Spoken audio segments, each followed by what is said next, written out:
So it's tough, but we're still gonna do it. Whether we still searching through the woods, swampy areas, we don't care. We have one mission, one goal. And also, if there has been information that was given through the sheriff county, and if you feel like it's been overlooked, we do have a personal email where y'all can directly contact us, because we're asking for any information, any help on her whereabouts, anything that's reliable, please. The email is justiceforjamilla@gmail.com. It's justice, the number 4, Jamilla@gmail.com. And we're diligently following up on every lead. We're still offering a $10,000 reward, so that's still up. So we're continuing our search for Millie, and it's just like I said, it's our main goal. Like her kids, we still have to tell them, answer to them somehow. Where is their mom? We don't know. We don't have answers.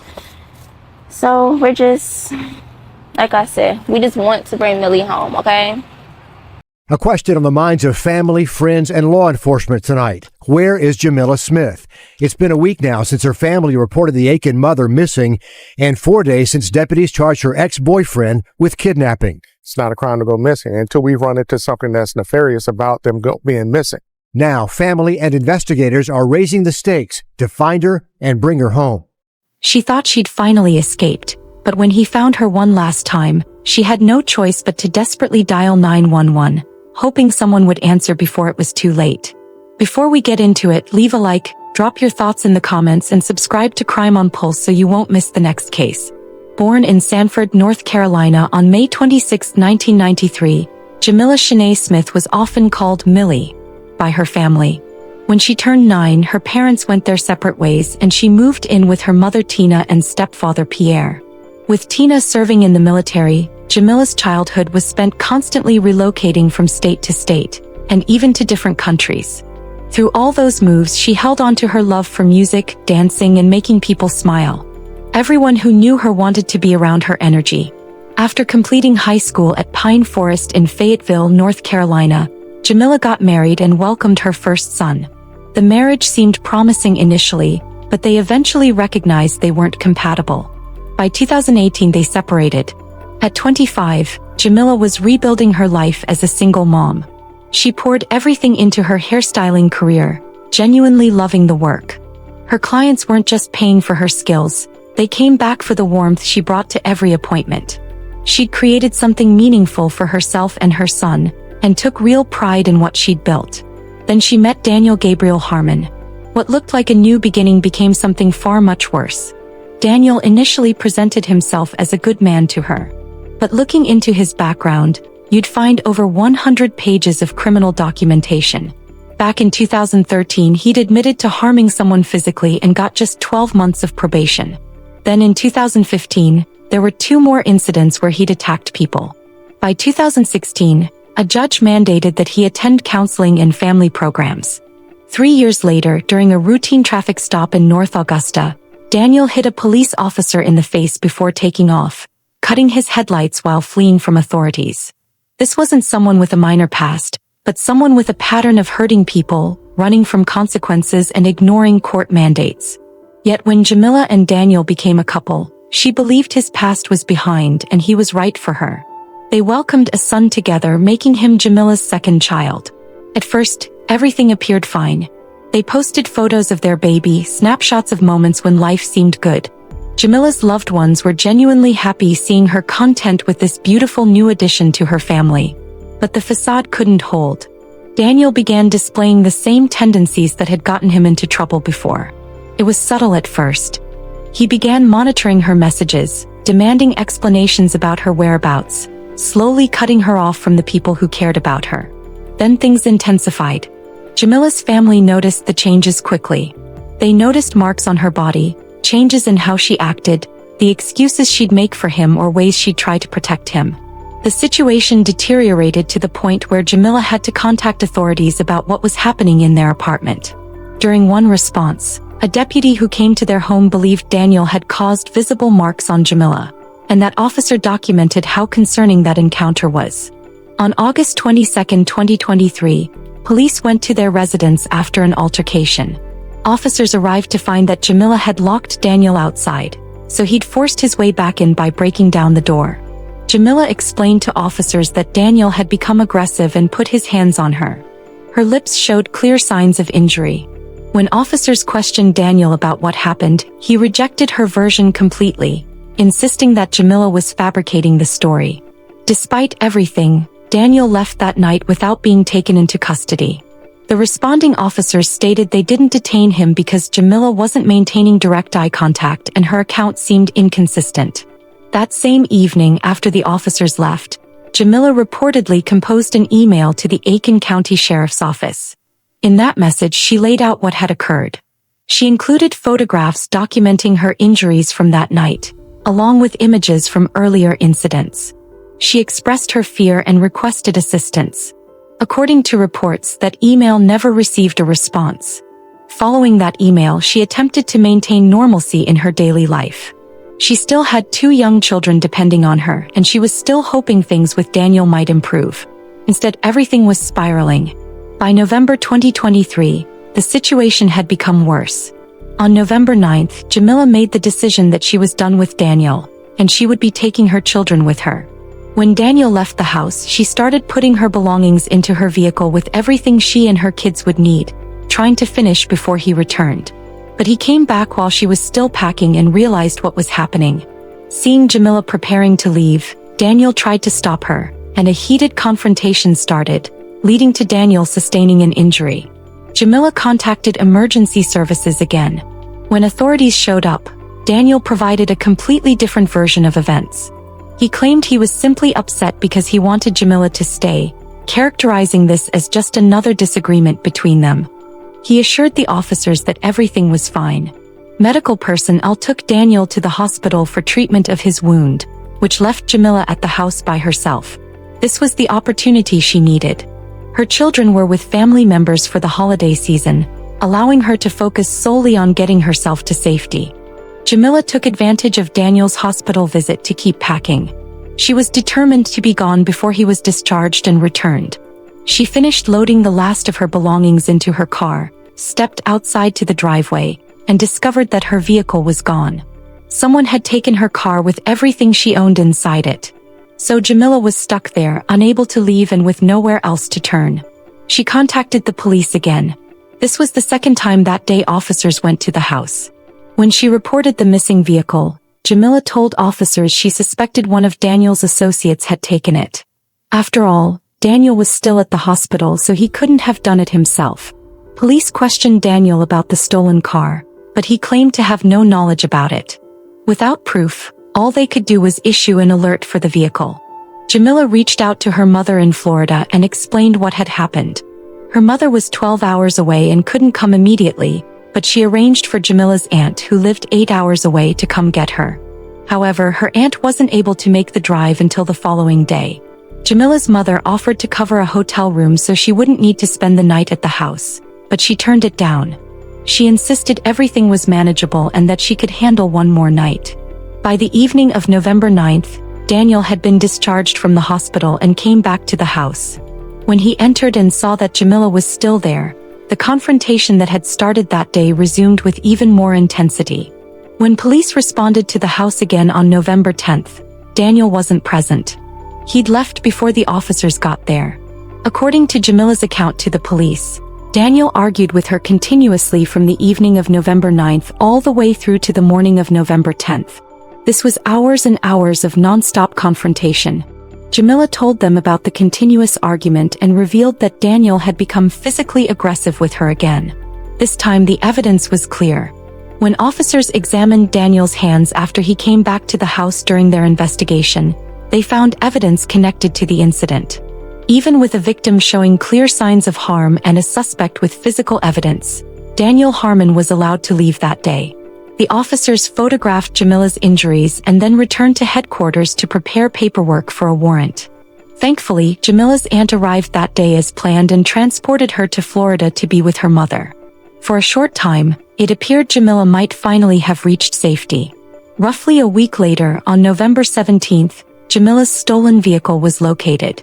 Just as she had predicted, it had been taken by one of Daniel's associates, a man named Thomas Tompkins. When Jamilla learned that her car had been found, she felt relieved. That vehicle held all of her personal items, including her purse and important documents. But when she went to collect her vehicle, she was heartbroken to find that it wasn't just in an impound lot, but had been completely wrecked. Now Jamilla was stranded without any means to return. Her family pooled resources to help her purchase another vehicle, but this process took time. This meant she had to remain in South Carolina longer than she had intended. The initial plan had been to stay in South Carolina just long enough to recover her car, then make the drive to Florida to begin fresh with her mother. But with her car destroyed, that plan couldn't move forward. Jamilla was stuck in the same region as Daniel, trying to gather enough money for a replacement vehicle while staying away from him. As the days went by, Daniel kept finding ways to reinsert himself into her life. On the morning of December 2, 2023, Jamilla's mother Tina received a FaceTime call. She saw that the call was coming from Daniel's phone number, but when she answered, she saw Jamilla. Jamilla stated that she was calling from Daniel's phone because, according to what she told her mother, Daniel had become upset during an argument and tossed her phone out of the window while they were traveling on Interstate 20. According to her account, the reason she and Daniel were together that day was because they had gone to look at cars. Daniel had supposedly offered to assist her in finding a vehicle, and they had driven to Columbia, South Carolina, to check out some options. During the FaceTime call, Jamilla's mother immediately sensed something was wrong. She was frustrated that her daughter was back in contact with Daniel after everything that had occurred.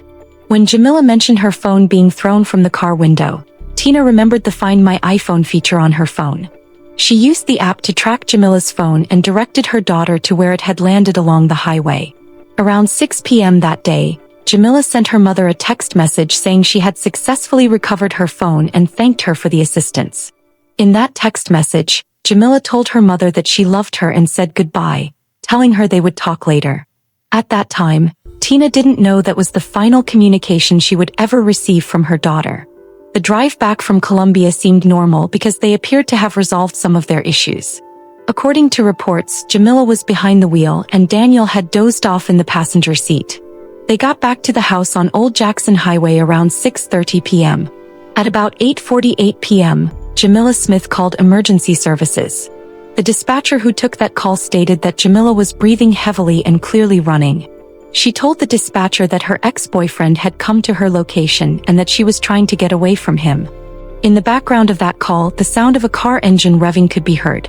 Jamilla was screaming and there was the sound of the phone being dropped. But the call didn't disconnect. The dispatcher could still hear what was happening. A male voice was heard telling Jamilla to get into the car so he could take her to the emergency room. She was heard saying, "No, don't touch me, don't hurt me, please. You hit me." The male voice reportedly denied hitting her, claiming instead that she had jumped in front of his vehicle. Jamilla responded that she hadn't jumped in front of the vehicle, asking to be left alone and stating that she was in pain and couldn't feel her arm, saying that he had run her over. The last sound heard on that emergency call was Jamilla screaming and then silence. The next day, December 3rd, when Jamilla didn't arrive to pick up her oldest son from his father, her mother knew something was seriously wrong. Tina immediately contacted the Aiken County Sheriff's Office and requested a welfare check at Jamilla's address. When she provided them the location, the dispatcher informed her that officers had already visited that house the night before. According to the police report, deputies had responded to the emergency call and arrived at Jamilla's house, but when they got there, no one was home. They knocked on the door, checked around the property, and then left. They came back later that night around 12:30 a.m. for another patrol check, but still found no vehicles and no indication of anyone at the residence. When Tina requested the welfare check on December 3rd, officers returned to the house with a more comprehensive approach. This time, they noticed things they had overlooked during their earlier visits. There was a damaged window lying on the ground in front of the house, and the window above it was open. There was a footprint on the front door suggesting someone had kicked it. And most critically, there was a set of keys lying on the ground near the open window. When officers described these keys to Tina, she immediately confirmed that they belonged to her daughter Jamilla. The deputies also noticed that the front door of the house was unlocked. Given the emergency call, the missing person, and the signs of forced entry, they made the decision to enter the home. Inside, they found no clear signs of a struggle, no furniture knocked over, no evidence of confrontation inside the residence. Whatever had happened to Jamilla happened outside the house. While the deputies were investigating the scene, police issued an alert for both of them, along with a description of the black Dodge Charger that Daniel had been driving. While Daniel was missing, investigators took the time to review his history with Jamilla, and they discovered that the arrest warrant they requested for a previous incident had finally been completed. Daniel Gabriel Harmon was officially wanted in connection with the November incident where he had hurt Jamilla. On December 5th, investigators received a tip about the location of the black Dodge Charger. Someone had spotted the vehicle at a residence on Carpenterville Road in North Augusta. When officers arrived at the location, they found the vehicle parked in front of the house exactly as described. But when they approached the residence to serve the warrant, Daniel didn't come out voluntarily. Aiken County SWAT and the North Augusta Department of Public Safety were called in to assist with the detention. Eventually, Daniel came out of the house. He had to be transported to a local hospital for medical treatment before he could be taken to the Aiken County Detention Center. While Daniel was being processed, investigators obtained a search warrant for the black Dodge Charger. Inside the trunk of the car, they discovered evidence along with cleaning supplies. The evidence was immediately collected and sent to the state laboratory for testing. The results of that testing took some time, but investigators already had enough to charge Daniel with in connection with Jamilla's disappearance. The emergency call, combined with the evidence found in his vehicle, painted a picture of what had happened on December 2nd. On December 6th, Daniel appeared in court to face the other charges. During that hearing, Jamilla's father made a plea to Daniel. Meanwhile, Jamilla's family was doing everything they could to find her. They organized search parties, distributed flyers, and offered a reward that eventually grew to $10,000 for any information leading to Jamilla's whereabouts. The family also hired a private investigator because they felt the Aiken County Sheriff's Office wasn't communicating with them or taking the case seriously enough. Even the case is not closed. I don't want anybody to think by any stretch of imagination the case is closed. So if you find out anything or you hear anything, please reach out to me. Let me know what you have so we can follow up. At a press conference, Cleveland spoke about the family's frustration. This is going to be the hardest time she ever had to deal with. And, Millie's children are asking for even harder when kids have to be split up and they're used to being with their mom. They're used to getting things all together and being together. And now they have been separated because of an act of crime such as this murder. On December 23rd, the results came back from the state laboratory. The evidence found in Daniel's car was confirmed to belong to Jamilla Smith. Based on the amount of evidence found, investigators concluded that Jamilla had passed away. Every case is going to be different from one another, regardless of similarities to other cases. It does take a tremendous amount of resources to investigate murder cases. You have to ensure that we get it right the first time. Electronic data is not easily attained, as you will see on an edited show.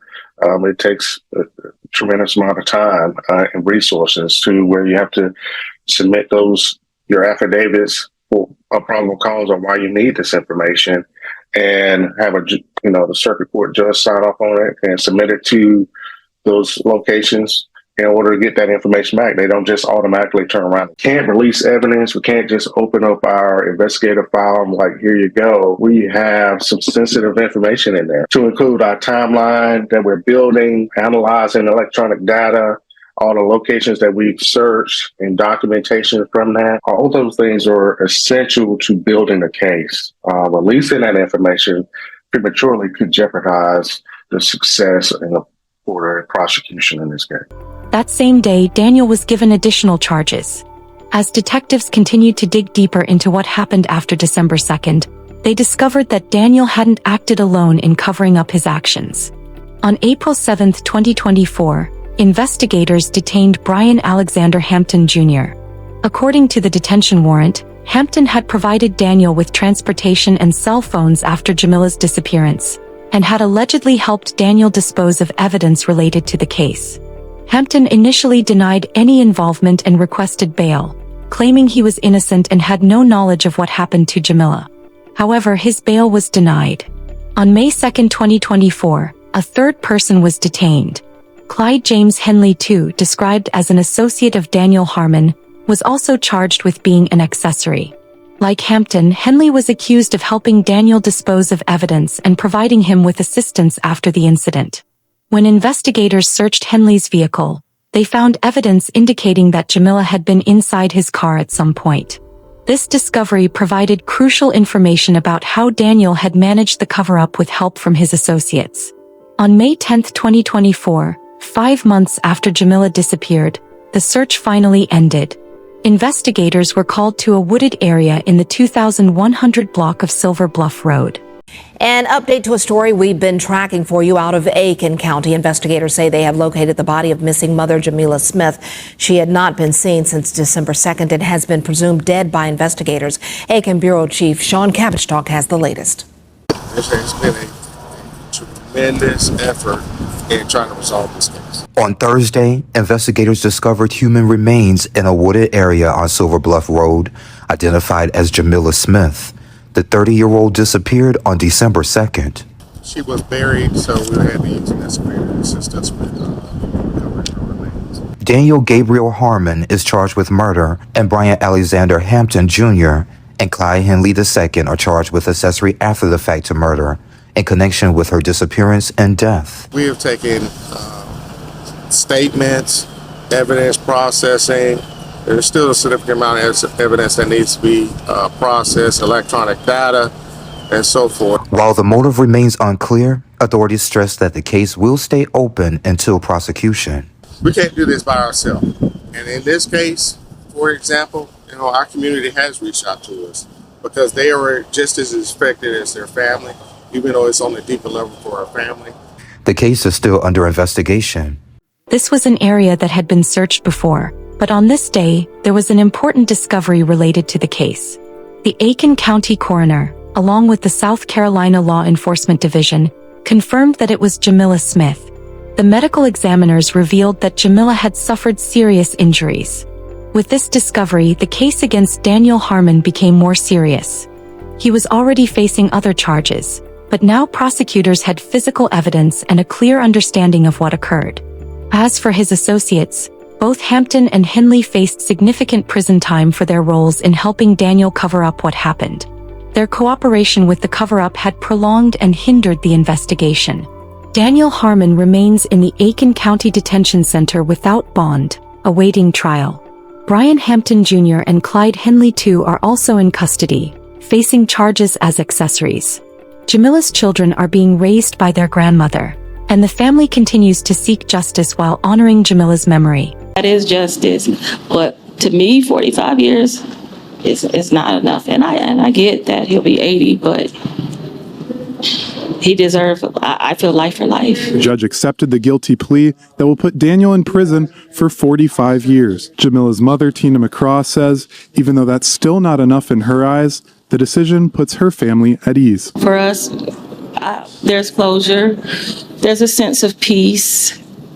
A lot of the family members spoke on that. My mom, my sister, her aunt, that we can finally get some peace with it. Jamilla's family was able to address Daniel during the hearing. Vivian Downs is her grandmother. I pray for you too, Daniel. I pray for your soul. And I pray for your family as well. Daniel also spoke to the court, asking for forgiveness and saying that if he could change his actions, he would. And I deeply apologize to all 6, 7 family members or families that have been hurt through this. And if y'all can, I just ask that y'all forgive me. In Jesus' name, amen. He doesn't seem remorseful. He tried to say sorry, but his actions don't say sorry. He will not ruin any more days of my life. I will not be filled with that hate, anger, and bitterness, because when you live like that, there is no joy. And she was light and joy. The world keeps spinning, and so does crime. Stay observant, listen to your instincts, and don't ignore the warning signs.